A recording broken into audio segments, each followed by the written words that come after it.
अथ श्री अर्धनारीश्वराष्टोत्तरशतनाम स्तोत्रम्। चामुण्डिकाम्बां श्रीकण्ठः पार्वती परमेश्वरः महाराज्ञी महादेवः सदाराध्या सदाशिवः शिवार्धांगी शिवार्धांगो भैरवी कालभैरवः शक्तित्रितयरूपाढ्या मूर्तित्रितयरूपवान् कामकोटिसुपीठस्था काशीक्षेत्रसमाश्रयः दाक्षायणी दक्षवैरी शूलिनी शूलधारकः हिंकारपञ्जरसुखी हरिशङ्कररूपवान् श्रीमद्गणेशजननी षडाजननसुजन्मभुः पञ्चप्रेता सनारूढा पञ्चब्रह्मस्वरूपभृता चण्डमुण्डशिरक्षेत्री जलन्धरशिरोहरः सिंहवाहा वृषारूढः श्यामभास्फटिकप्रभः महिषासुरसंहर्त्री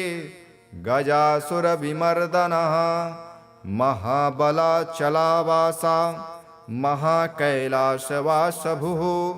भद्रकाली वीरभद्रो मीनाक्षी सुन्दरेश्वरः भण्डासुरादिसंहर्त्री दुष्टान्धकविमर्दनः मधुकैटभसंहर्त्री मधुरापुरनायकः कालत्रयस्वरूपाढ्या कार्यत्रयविधायकः गिरिजाता गिरीशश्च वैष्णवी विष्णुवल्लभः विशालाक्षी विश्वनाथः पुष्पास्त्रा विष्णुमार्गणः कौसुम्भवसनोपेता व्याघ्रचर्माम्बरावृतः मूलप्रकृतिरूपाढ्या परं ब्रह्मस्वरूपवान् रुण्डमाला विभूषाढ्या लसद्रुद्राक्षमालिकः मनोरूपेक्षुकोदण्डः महामेरुधनुर्धरः चन्द्रचूडा चन्द्रमौलिर्महामाया महेश्वरः महाकाली महाकालो दिव्यरूपा दिगम्बरः बिन्दुपीठसुखासीना श्रीमदोङ्कारपीठगः हरिद्राकुङ्कुमालिप्ता भस्मोद्धूलितविग्रहः महापद्माटवीलोला महाबिल्वाटवीप्रियः सुधामये विषधरो मातङ्गी मुकुटेश्वरः वेदवेद्या वेदवाजे चक्रेशे विष्णुचक्रधः जगन्मये जगद्रूपो मृडाली मृत्युनाशनः रामार्चितपदाम्भोजा कृष्णपुत्रवरप्रदः रमावाणी सुसंसेव्या विष्णुब्रह्मसुसेवितः सूर्यचन्द्राग्निनयना तेजस्त्रयविलोचनः चिदग्निकुण्डसम्भूता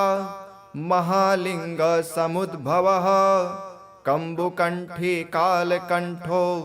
वज्रेशी वज्रिपूजितः त्रिकण्टकी त्रिभङ्गीशो भस्मरक्षास्मरान्तकः हयग्रीववरोद्धात्रे मार्कण्डेयवरप्रदः चिन्तामणिगृहावासा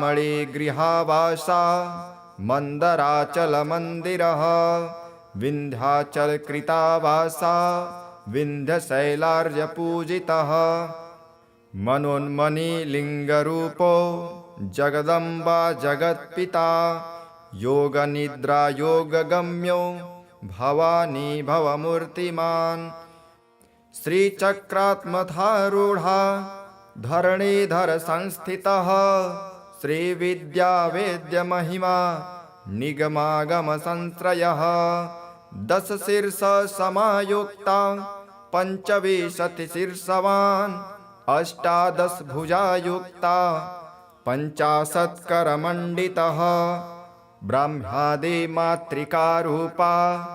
शताष्टेकादशात्मवान् स्थिरास्थाणुस्तथा बाला सद्यो जात उमामृडः शिवा शिवश्च रुद्राणि रुद्रश्चैवेश्वरीश्वरः कदम्बकाननावासा दारुकारण्यलोलुपः नावाक्षरे मनुस्तुत्या पञ्चाक्षरमनुप्रियः नावावरण्यसम्पूज्या पञ्चायतनपूजितः देहस्थ षट्चक्रदेवी दहराकाशमध्यगः योगिनी गणसंसेव्या भृङ्ग्यादिप्रमथावृतः उग्रतारा घोररूपः सर्वाङ्गी सर्वमूर्तिमान् नागवेणी नागभूषो मन्त्रिणी मन्त्रदैवतः ज्वलजिह्वा ज्वलनेत्रो दण्डनाथाद्रिगायुधः पार्थाजनास्त्रसन्धात्रे पार्थपाशुपतास्त्रदः पुष्पवच्चक्रताटङ्का फणिराजसुकुण्डलः बाणपुत्री वरोधात्रे बाणासुरवरप्रदः व्यालकञ्चूकसंवीता व्यालयज्ञोपवीतवान् नवलावण्यरूपाढ्या नवयौवनविग्रहः नाट्यप्रिया नाट्यमूर्ते स्त्रीसन्ध्या त्रिपुरान्तकः तन्त्रोपचारसुप्रीता तन्त्रादिमविधायकः नववल्ली षट्वरदा नववीरसुजन्मभुः भ्रमरज्जावासकिञ्जो भेरुण्डा भीमपूजितः निशम्भः शुम्भदमनी नीचापस्मारमर्दनः सहस्राराम्बुजारूढा सहस्रकमलार्चितः गंगा सहोदरी गंगा धरो गौरी त्रयंबकः श्रीशैलभ्रमराम्बाख्या मल्लिकार्जुनपूजितः भवतापप्रशमनी भवरोगनिवारकः चन्द्रमण्डलमध्यस्था मुनिमानसहंसकः प्रत्यङ्गिरा प्रसन्नात्मा कामेशी कामरूपवान् स्वयं प्रभा स्वप्रकाशः कालरात्रिकृतान्तहृत सदान्नपूर्तो भिक्षाटो वनदुर्गा वसुप्रदः सर्वचैतन्यरूपाढ्या सच्चिदानन्दविग्रहः सर्वमङ्गलरूपाढ्या सर्वकल्याणदायकः राजराजेश्वरी श्रीमद् राजराजप्रियङ्करः अर्धनारीश्वरस्येदं नाम्नामष्टोत्तरं शतं पठर्चन सदा भक्त्या सर्वसाम्राज्यमाप्नुयात् चामुण्डिकाम्बां श्रीकण्ठः पार्वती परमेश्वरः महाराज्ञी महादेवः सदाराध्या सदाशिवः शिवार्धांगी शिवार्धांगो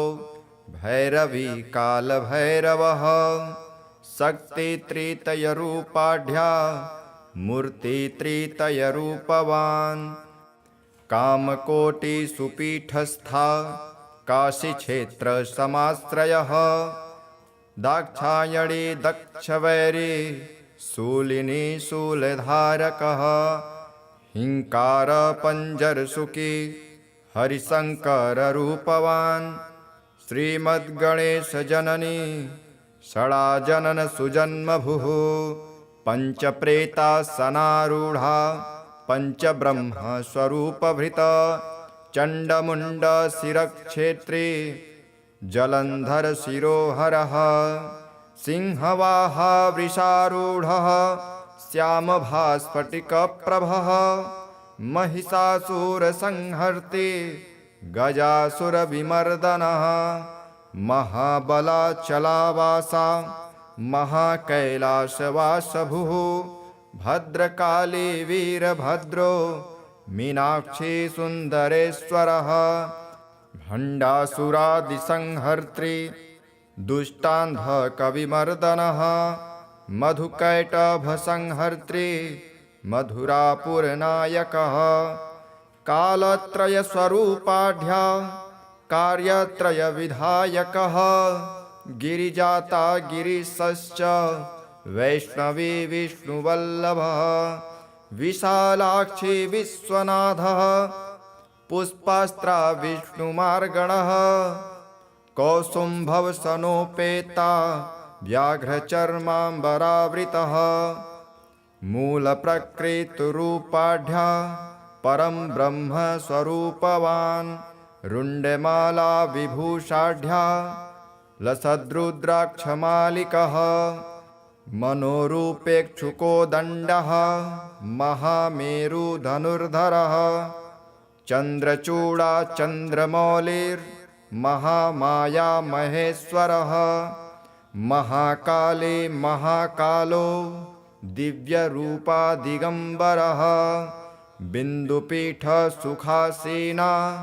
श्रीमदोङ्कारपीठगः हरिद्राकुङ्कुमालिप्ता भस्मोद्धूलितविग्रहः महापद्माटवीलोला महाबिल्वाटवीप्रियः सुधामये विषधरो मातङ्गी मुकुटेश्वरः वेदवेद्या वेदवाजे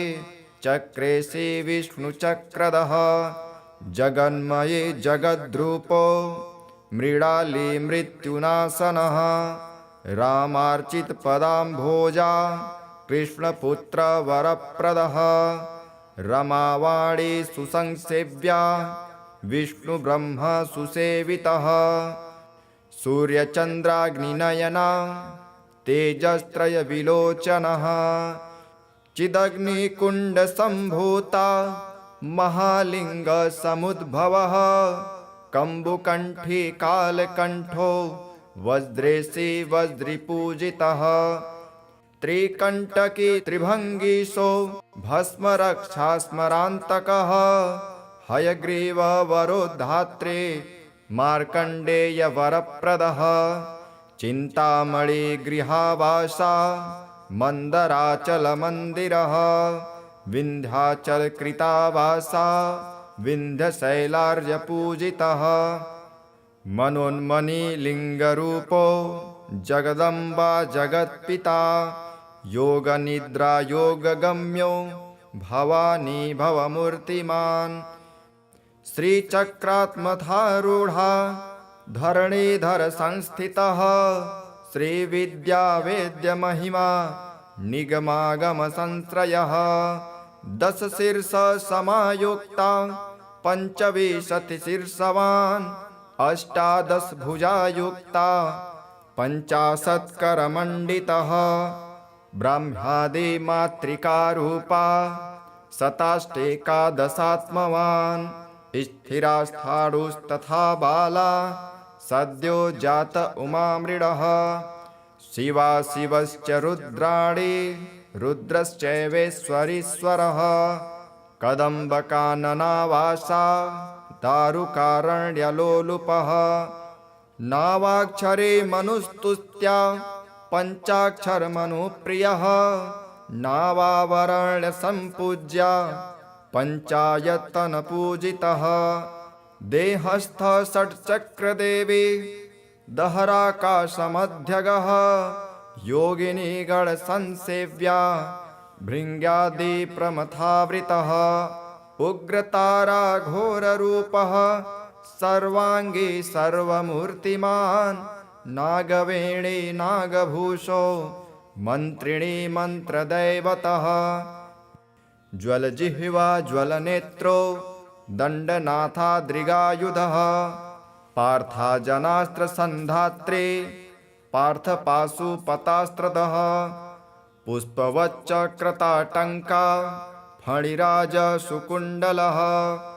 बाणपुत्री वरोधात्रे बाणासुरवरप्रदः व्यालकञ्चूकसंवीता व्यालयज्ञोपवीतवान् नवलावण्यरूपाढ्या नवयौवनविग्रहः नाट्यप्रिया नाट्यमूर्ते स्त्रीसन्ध्या त्रिपुरान्तकः तन्त्रोपचारसुप्रीता तन्त्रादेमविधायकः नववल्ली षट्वरदा नववीरसुजन्मभुः भ्रमरज्जावासकिञ्जो भेरुण्डा भीमपूजितः निशम्भः शुम्भदमनी नीचापस्मारमर्दनः सहस्राराम्बुजारूढा सहस्रकमलार्चितः गंगा सहोदरी गंगा धरो गौरी त्रयंबकः श्रीशैलभ्रमराम्बाख्या मल्लिकार्जुनपूजितः भवतापप्रशमनी भवरोगनिवारकः चन्द्रमण्डलमध्यस्था मुनिमानसहंसकः प्रत्यङ्गिरा प्रसन्नात्मा कामेशी कामरूपवान् स्वयं प्रभा स्वप्रकाशः कालरात्रिकृतान्तहृत सदान्नपूर्तो भिक्षाटो वनदुर्गावसुप्रदः सर्वचैतन्यरूपाढ्या सच्चिदानन्दविग्रहः सर्वमङ्गलरूपाढ्या सर्वकल्याणदायकः राजराजेश्वरी श्रीमद् राजराजप्रियङ्करः अर्धनारीश्वरस्येदं नाम्नामष्टोत्तरं शतं पठर्चन सदा भक्त्या सर्वसाम्राज्यमाप्नुयात् चामुण्डिकाम्बां श्रीकण्ठः पार्वती परमेश्वरः महाराज्ञी महादेवः सदाराध्या सदाशिवः शिवार्धांगी शिवार्धांगो भैरवी कालभैरवः शक्तित्रितयरूपाढ्या मूर्तित्रितयरूपवान् कामकोटिसुपीठस्था काशीक्षेत्रसमाश्रयः दाक्षायणी दक्षवैरी शूलिनी शूलधारकः हिंकारपञ्जरसुखी हरिशङ्कररूपवान् श्रीमद्गणेशजननी षडाजननसुजन्मभुः पञ्चप्रेतासनारूढा पञ्चब्रह्मस्वरूपभृता चण्डमुण्डशिरक्षेत्री जलन्धरशिरोहरः सिंहवाहा वृषारूढः श्यामभास्फटिकप्रभः महिषासुरसंहर्त्री गजासुरविमर्दनः महाबलाचलावासा महाकैलासवासभुः भद्रकाली वीरभद्रो मीनाक्षी सुन्दरेश्वरः भण्डासुरादिसंहर्त्री दुष्टान्धकविमर्दनः मधुकैटभसंहर्त्री मधुरापुरनायकः कालत्रयस्वरूपाढ्या कार्यत्रयविधायकः गिरिजाता गिरीशश्च वैष्णवी विष्णुवल्लभः विशालाक्षी विश्वनाथः पुष्पास्त्रा विष्णुमार्गणः कौसुम्भवसनोपेता व्याघ्रचर्माम्बरावृतः मूलप्रकृतिरूपाढ्या परं ब्रह्मस्वरूपवान् रुण्डमाला विभूषाढ्या लसद्रुद्राक्षमालिकः मनोरूपेक्षुकोदण्डः महामेरुधनुर्धरः चन्द्रचूडा चन्द्रमौलिर्महामाया महेश्वरः महाकाली महाकालो दिव्यरूपा दिगम्बरः बिन्दुपीठसुखासीना श्रीमदोङ्कारपीठगः हरिद्राकुङ्कुमालिप्ता भस्मोद्धूलितविग्रहः महापद्माटवीलोला महाबिल्वाटवीप्रियः सुधामये विषधरो मातङ्गी मुकुटेश्वरः वेदवेद्या वेदवाजे चक्रेशे विष्णुचक्रधः जगन्मये जगद्रूपो मृडाली मृत्युनाशनः रामार्चितपदाम्भोजा कृष्णपुत्रवरप्रदः रमावाणी सुसंसेव्या विष्णुब्रह्म सुसेवितः सूर्यचन्द्राग्निनयना तेजस्त्रयविलोचनः चिदग्निकुण्डसम्भूता महालिङ्गसमुद्भवः कम्बुकण्ठी कालकण्ठो वज्रेशे वज्रिपूजितः त्रिकण्टकी त्रिभङ्गीशो भस्मरक्षास्मरान्तकः हयग्रीववरोधात्रे मार्कण्डेयवरप्रदः चिन्तामणिगृहावासा मन्दराचलमन्दिरः विन्ध्याचलकृतावासा विन्ध्यशैलार्यपूजितः मनोन्मणिलिङ्गरूपो जगदम्बा जगत्पिता योगनिद्रायोगगम्यो भवानी भवमूर्तिमान् श्रीचक्रात्मधारूढा धरणीधर संस्थितः श्रीविद्यावेद्यमहिमा निगमागमसंश्रयः दशशीर्षसमायुक्ता पञ्चविंशतिशीर्षवान् अष्टादशभुजायुक्ता पञ्चाशत्करमण्डितः ब्रह्मादिमातृकारूपा शताष्टेकादशात्मवान् स्थिरास्थाणुस्तथा बाला सद्यो जात उमामृडः शिवा शिवश्च रुद्राणि रुद्रश्चैवेश्वरीश्वरः कदम्बकाननावासा दारुकारण्यलोलुपः नावाक्षरे मनुस्तुत्या पञ्चाक्षरमनुप्रियः नावावरण्यसम्पूज्या पञ्चायतनपूजितः देहस्थ षट्चक्रदेवी दहराकाशमध्यगः योगिनी गणसंसेव्या भृङ्ग्यादिप्रमथावृतः उग्रतारा घोररूपः सर्वाङ्गी सर्वमूर्तिमान् नागवेणी नागभूषो मन्त्रिणी मन्त्रदैवतः ज्वलजिह्वा ज्वलनेत्रो दण्डनाथाद्रिगायुधः पार्थाजनास्त्रसन्धात्रे पार्थपाशुपतास्त्रदः पुष्पवच्चक्रताटङ्का फणिराजसुकुण्डलः बाणपुत्री वरोधात्रे बाणासुरवरप्रदः व्यालकञ्चूकसंवीता व्यालयज्ञोपवीतवान् नवलावण्यरूपाढ्या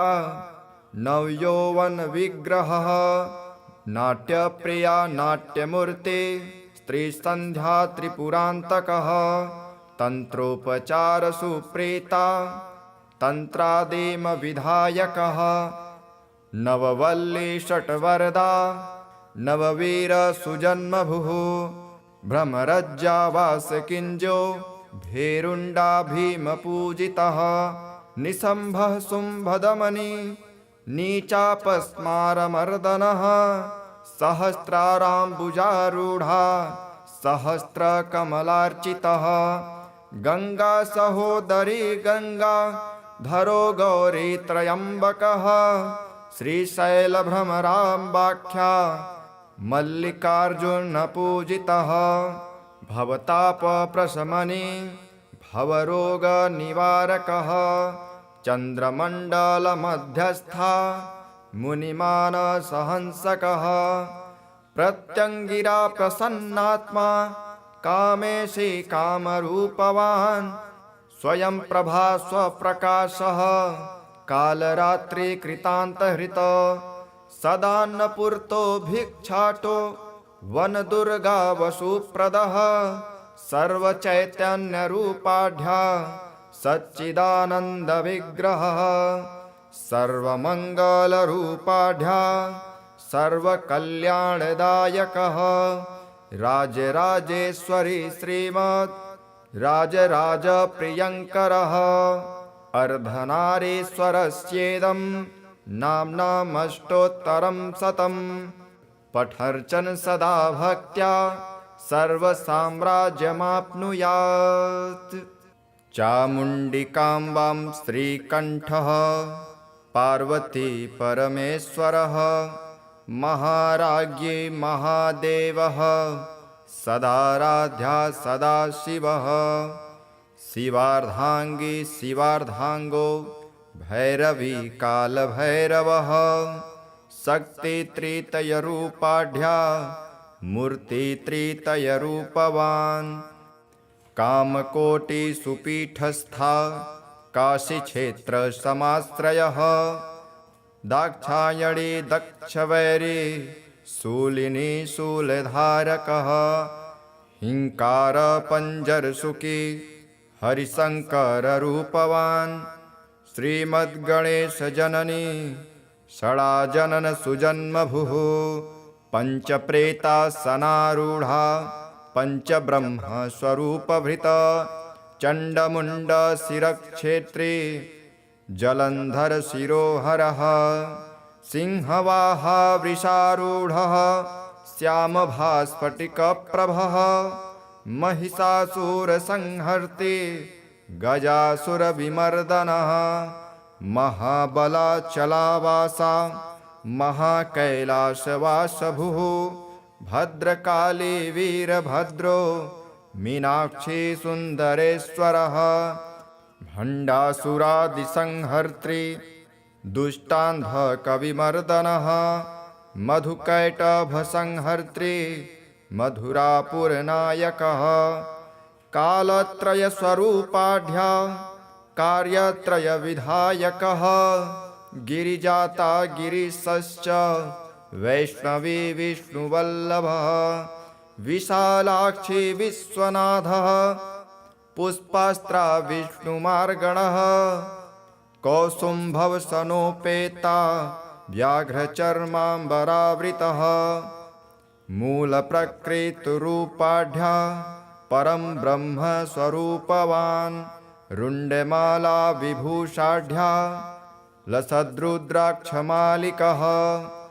मनोरूपेक्षुकोदण्डः महामेरुधनुर्धरः चन्द्रचूडा चन्द्रमौलिर्महामाया महेश्वरः महाकाली महाकालो दिव्यरूपा दिगम्बरः बिन्दुपीठसुखासीना श्रीमदोङ्कारपीठगः हरिद्राकुङ्कुमालिप्ता भस्मोद्धूलितविग्रहः महापद्माटवीलोला महाबिल्वाटवीप्रियः सुधामये विषधरो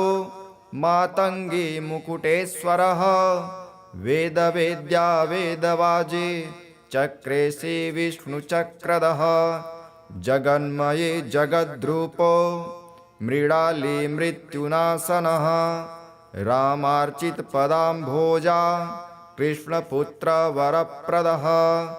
रमावाणी सुसंसेव्या विष्णुब्रह्मसुसेवितः सूर्यचन्द्राग्निनयना तेजस्त्रयविलोचनः चिदग्निकुण्डसम्भूता महालिङ्गसमुद्भवः कम्बुकण्ठी कालकण्ठो वज्रेशी वज्रिपूजितः त्रिकण्टकी त्रिभङ्गीशो भस्मरक्षास्मरान्तकः हयग्रीववरोद्धात्रे मार्कण्डेयवरप्रदः चिन्तामणिगृहावासा मन्दराचलमन्दिरः विन्ध्याचलकृतावासा विन्ध्यशैलार्यपूजितः मनोन्मणिलिङ्गरूपो जगदम्बा जगत्पिता योगनिद्रा योगगम्यो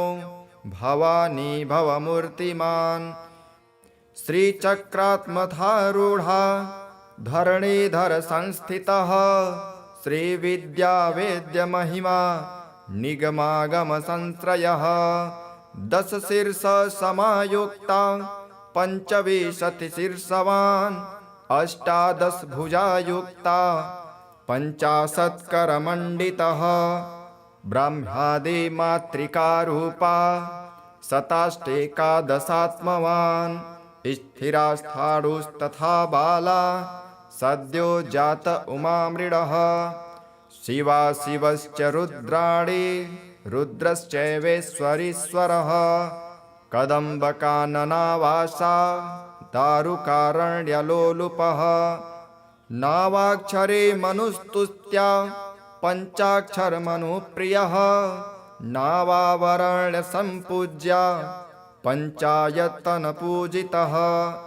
देहस्थ षट्चक्रदेवी दहराकाशमध्यगः योगिनी गणसंसेव्या भृङ्ग्यादिप्रमथावृतः उग्रतारा घोररूपः सर्वाङ्गी सर्वमूर्तिमान् नागवेणी नागभूषो मन्त्रिणी मन्त्रदैवतः ज्वलजिह्वा ज्वलनेत्रो दण्डनाथाद्रिगायुधः पार्थाजनास्त्रसन्धात्रे पार्थपाशुपतास्त्रदः पुष्पवच्चक्रताटङ्का फणिराजसुकुण्डलः बाणपुत्री वरोधात्रे बाणासुरवरप्रदः व्यालकञ्चूकसंवीता व्यालयज्ञोपवीतवान् नवलावण्यरूपाढ्या नवयौवनविग्रहः नाट्यप्रिया नाट्यमूर्ति स्त्रीसन्ध्या त्रिपुरान्तकः तन्त्रोपचारसुप्रीता तन्त्रादिमविधायकः नववल्ली षट्वरदा नववीरसुजन्मभुः भ्रमरज्जावासकिञ्जो भेरुण्डा भीमपूजितः निशम्भः शुम्भदमनी नीचापस्मारमर्दनः सहस्राराम्बुजारूढा सहस्रकमलार्चितः गंगा सहोदरी गंगा धरो गौरी त्रयंबकः श्रीशैलभ्रमराम्बाख्या मल्लिकार्जुनपूजितः भवतापप्रशमनी भवरोगनिवारकः चन्द्रमण्डलमध्यस्था मुनिमानसहंसकः प्रत्यङ्गिरा प्रसन्नात्मा कामेशी कामरूपवान् स्वयं प्रभा स्वप्रकाशः कालरात्रिकृतान्तहृत सदान्नपूर्तो भिक्षाटो वनदुर्गा वसुप्रदः सर्वचैतन्यरूपाढ्या सच्चिदानन्दविग्रहः सर्वमङ्गलरूपाढ्या सर्वकल्याणदायकः राजराजेश्वरी श्रीमत् राजराजप्रियङ्करः अर्धनारीश्वरस्येदं नाम्नामष्टोत्तरं शतं पठर्चन सदा भक्त्या सर्वसाम्राज्यमाप्नुयात् चामुण्डिकाम्बां श्रीकण्ठः पार्वती परमेश्वरः महाराज्ञी महादेवः सदाराध्या सदाशिवः शिवार्धांगी शिवार्धांगो भैरवी कालभैरवः शक्तित्रितयरूपाढ्या मूर्तित्रितयरूपवान् कामकोटिसुपीठस्था काशीक्षेत्रसमाश्रयः दाक्षायणी दक्षवैरी शूलिनी शूलधारकः हिंकारपञ्जरसुखी हरिशङ्कररूपवान् श्रीमद्गणेशजननी षडाजननसुजन्मभुः पञ्चप्रेतासनारूढा पञ्चब्रह्मस्वरूपभृत चण्डमुण्डशिरक्षेत्री जलन्धरशिरोहरः सिंहवाहा वृषारूढः श्यामभास्फटिकप्रभः महिषासुरसंहर्ते गजासुरविमर्दनः महाबलाचलावासा महाकैलासवासभुः भद्रकाली वीरभद्रो मीनाक्षी सुन्दरेश्वरः भण्डासुरादिसंहर्त्री दुष्टान्धकविमर्दनः मधुकैटभसंहर्त्री मधुरापुरनायकः कालत्रयस्वरूपाढ्य कार्यत्रयविधायकः गिरिजाता गिरीशश्च वैष्णवी विष्णुवल्लभः विशालाक्षी विश्वनाथः पुष्पास्त्रा विष्णुमार्गणः कौसुम्भवसनोपेता व्याघ्रचर्माम्बरावृतः मूलप्रकृतिरूपाढ्य परं ब्रह्मस्वरूपवान् रुण्डमाला विभूषाढ्य लसद्रुद्राक्षमालिकः मनोरूपेक्षुकोदण्डः महामेरुधनुर्धरः चन्द्रचूडा चन्द्रमौलिर्महामाया महेश्वरः महाकाली महाकालो दिव्यरूपा दिगम्बरः बिन्दुपीठसुखासीना श्रीमदोङ्कारपीठगः हरिद्राकुङ्कुमालिप्ता भस्मोद्धूलितविग्रहः महापद्माटवीलोला महाबिल्वाटवीप्रियः सुधामये विषधरो मातङ्गी मुकुटेश्वरः वेदवेद्या वेदवाजे चक्रेशे विष्णुचक्रधः जगन्मये जगद्रूपो मृडाली मृत्युनाशनः रामार्चितपदाम्भोजा कृष्णपुत्रवरप्रदः रमावाणी सुसंसेव्या विष्णुब्रह्मसुसेवितः सूर्यचन्द्राग्निनयना तेजस्त्रयविलोचनः चिदग्निकुण्डसम्भूता महालिङ्गसमुद्भवः कम्बुकण्ठी कालकण्ठो वज्रेशे वज्रिपूजितः त्रिकण्टकी त्रिभङ्गीशो भस्मरक्षास्मरान्तकः हयग्रीववरोद्धात्रे मार्कण्डेयवरप्रदः चिन्तामणिगृहावासा मन्दराचलमन्दिरः विन्ध्याचलकृतावासा विन्ध्यशैलार्यपूजितः मनोन्मणिलिङ्गरूपो जगदम्बा जगत्पिता योगनिद्रा योगगम्यो भवानी भवमूर्तिमान् श्रीचक्रात्मधारूढा धरणीधर संस्थितः श्रीविद्यावेद्यमहिमा निगमागमसंश्रयः दशशीर्षसमायुक्ता पञ्चविंशतिशीर्षवान् अष्टादशभुजायुक्ता पञ्चाशत्करमण्डितः ब्रह्मादिमातृकारूपा शताष्टेकादशात्मवान् स्थिरास्थाणुस्तथा बाला सद्यो जात उमामृडः शिवा शिवश्च रुद्राणि रुद्रश्चैवेश्वरीश्वरः कदम्बकाननावासा दारुकारण्यलोलुपः नावाक्षरे मनुस्तुत्या पञ्चाक्षरमनुप्रियः नावावरण्यसम्पूज्या पञ्चायतनपूजितः देहस्थ षट्चक्रदेवी दहराकाशमध्यगः योगिनीगणसंसेव्या भृङ्ग्यादिप्रमथावृतः उग्रतारा घोररूपः सर्वाङ्गी सर्वमूर्तिमान् नागवेणी नागभूषो मन्त्रिणी मन्त्रदैवतः ज्वलजिह्वा ज्वलनेत्रो दण्डनाथाद्रिगायुधः पार्थाजनास्त्रसन्धात्रे पार्थपाशुपतास्त्रदः पुष्पवच्चक्रताटङ्का फणिराज सुकुण्डलः बाणपुत्री वरो धात्री बाणासुरवरप्रदः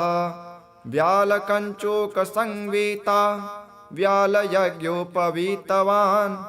नवलावण्यरूपाढ्या नवयौवनविग्रहः